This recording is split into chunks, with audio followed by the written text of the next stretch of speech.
Wow.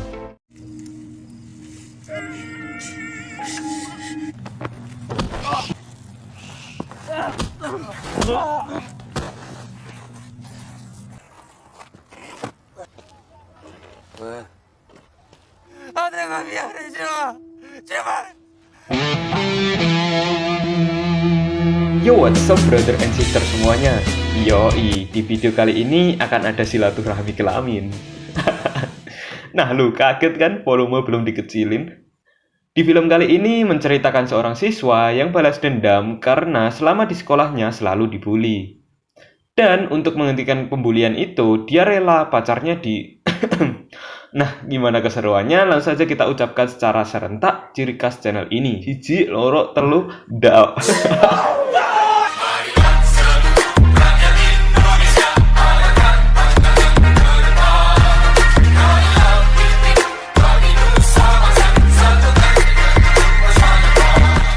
Abaikan logo di atas kiri ya, anggap aja logo YouTube biru atau Shopee Pink.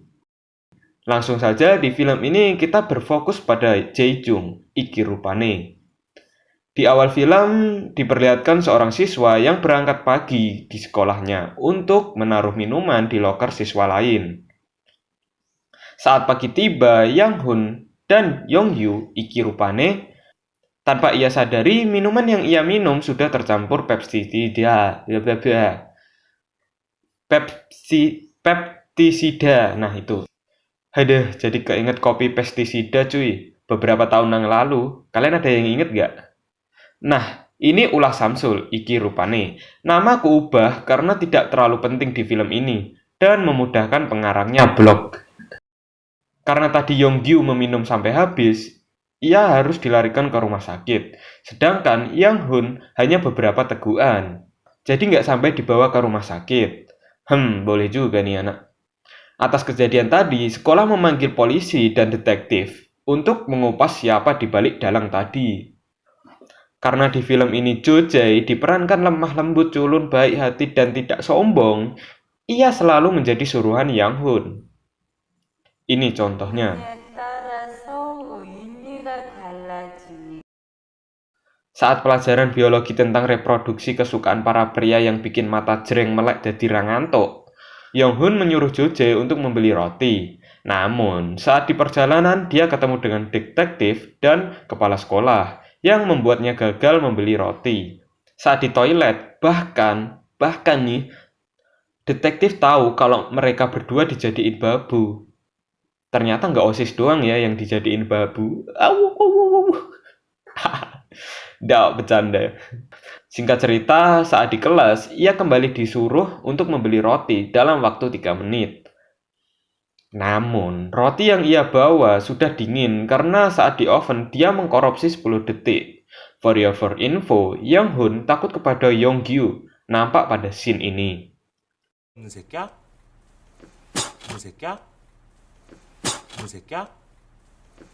Kemudian cerita terflashback saat Samsul dan Jo Jae di rumah. Membicarakan rencana memberi pestisida di minuman Yang Hun dan Yonggyu. Padahal semua itu hanyalah lelucon, tapi Samsul menganggapnya serius. Just info lagi, Jo Jae memiliki pacar bernama Yeri. Bahkan sudah dikenalkan ortu Yeri. Kalian kapan? Wow. Nah, di scene ini Yang Hun suka kepada Bokyung. Dan dari hal itu, Jo Jae disuruh untuk mencari alamatnya. Namun, pada malam itu gagal.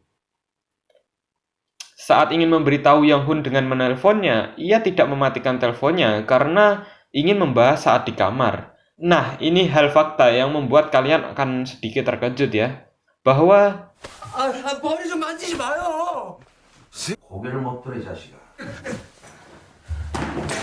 Ternyata dia anak orang kaya, cuma ortunya membencinya karena selama sekolah dia selalu membuat onar dan nilai-nilainya di bawah rata-rata. Singkat cerita, dia disuruh ke lorong dan ini yang terjadi.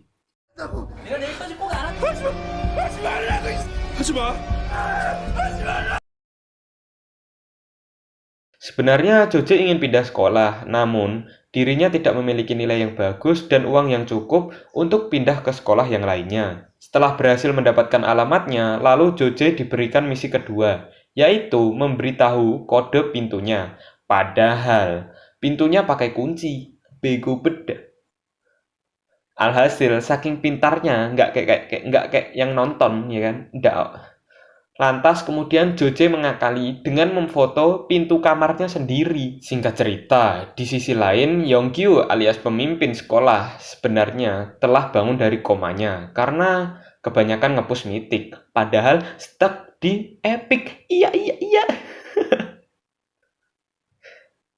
Nggak canda. Karena di awal film tadi diracuni oleh Samsul. Lalu karena Yongkyu tadi udah bangun kan, jadi Yang Hun menyuruh cepat mengambil celana dalam Bokyung untuk misi yang ketiga. Bego bedah, mau aja disuruh-suruh. Coba lawan, walaupun kalah. Wow. Nggak. Lalu Joje lewat sela garasi untuk masuk ke rumah. Sesampainya di kamar Bokyung, tiba-tiba... Yap, ibunya sudah pulang. Hal itu membuat misinya gagal dan melewati jalur jendela. Namun tiba-tiba... Aman cuy, nggak ketahuan. Mungkin kalau ketahuan, ini nggak jadi film. Iya. Sepulang dari misi tadi, Joje diajak keluarga Yeri untuk bermain catur.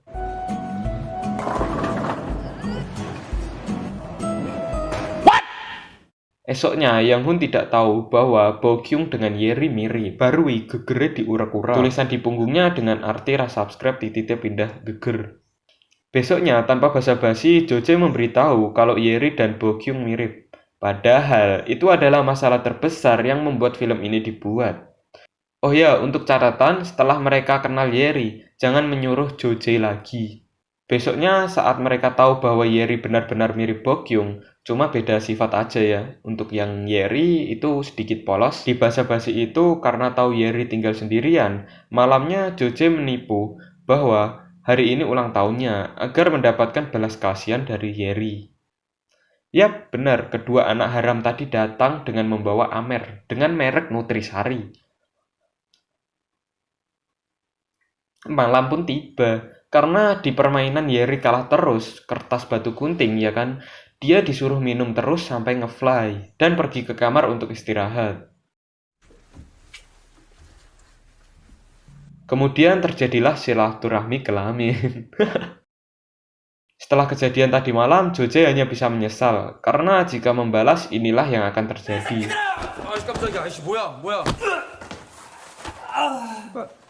Ketika esoknya tiba, dia melihat Yeri dan sudah tertebak kalau Yeri itu mengalami trauma berat, seperti beban hidup kalian. Wow. Singkat cerita, saat Yang Hun diundang Joje ke tempat makan, ia sangat terkejut. Terkejutnya bukan kayak gini ya. Kaget. Waduh, nggak ikut-ikut, parah editornya. Ternyata di situ Yang Hun diundang makan bersama keluarga Joje. Wajah-wajah gugup kena mental pun terlihat. Terlebih lagi, ternyata Yang Hun teman pertama yang dikenalkan orang tua Joje. Ketika setelah selesai membeli minuman, Yang Hun ingin memberitahu sesuatu.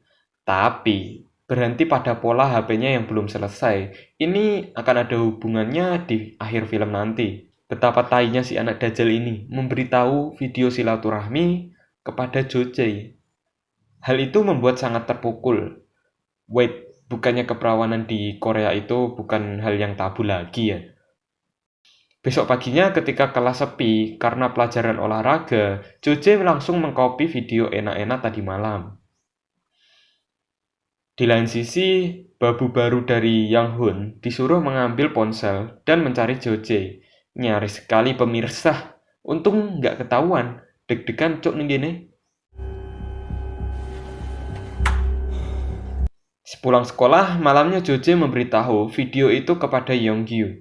Karena wajah Yeri dengan Bokyung mirip, pintarnya ini bisa jadi senjata buat balas dendam. Karena secara di film ini, Bokyung adalah pacar dari Yongkyu. Hilih, pacar doang, nggak dikenalin keluarga. Wow. Ya, seperti biasa film Korea. Mau genre apapun, pasti ada scene perbucinan. Mana ceweknya cakep lagi anjim. Kemudian Joje memberi tahu ke detektif perihal perang di kasur kemarin. Di sini Joje sudah merencanakan sesuatu, jadi simak ya blog. Ketika mereka sedang berjalan berdua, Joje sengaja menyalakan video desahan yang mungkin bisa dolar kuning ya. Oh iya, lupa kalau belum aktif. 잘못이 없어지진 않아 훈아. 이 새끼가 나 가르치려더니 이 새끼 너 내 폰에서 빼갔냐? Di scene ini Yang Hun dijebak dan tiba-tiba lega bet cuy. Si Joje pakai acara ngudut lagi, ntar batuk diketawain. 요즘에 담배 피우냐? 그런 거 해보고 싶었어. Nggak pakai lama, Joje langsung menusuk Yongkyu dan saat mau pulang, dia bertemu Yang Hun lagi. Dan saat mau tusuk di bagian leher, Joje tidak tega. Entah karena apa, kalian bisa beropini di kolom komentar. Anehnya, malah justru si Joje yang menusuk lehernya sendiri, sampai dia berhalusinasi melihat Jokowi, nggak maksudnya Yeri. Dan tiba-tiba kemudian tiba-tiba detektif pun datang. Lo telat nih. 재영아. 야, 재영아 정신 차려. Dia masih hidup ya. Masa karakter di film utama mati? Lawak, nggak mungkin lah. Dan film pun berakhir. So, overall untuk filmnya bagus, singkat, padat, dan mudah dipahamin, nggak kayak cewek. Aku pun yang nonton cuma sekali langsung paham. Dan untuk sutradaranya nih, lain kali undang aku dong. Aktingnya lebih gurih.